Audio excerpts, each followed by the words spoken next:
est poussé dehors par les propres membres de son parti, par les cadres du PLD, le Parti libéral-démocrate, c'est le grand parti conservateur ici.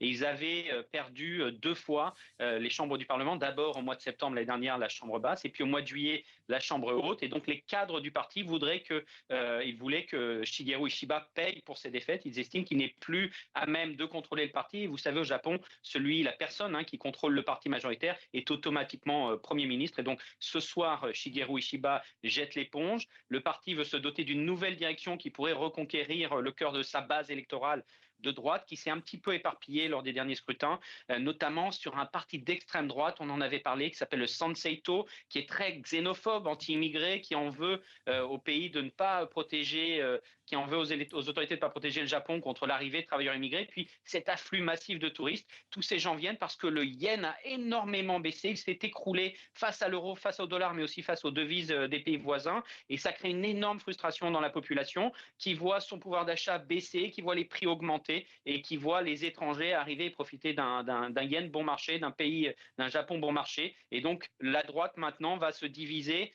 soit on reste sur le centre avec une partie politique un peu réformiste, soit on essaye de reconquérir la droite dure avec une directrice, Sanae Takeichi, la patronne du parti, qui est candidate déjà, qui pourrait se faire élire à la tête du parti. On saura ça dans quelques semaines.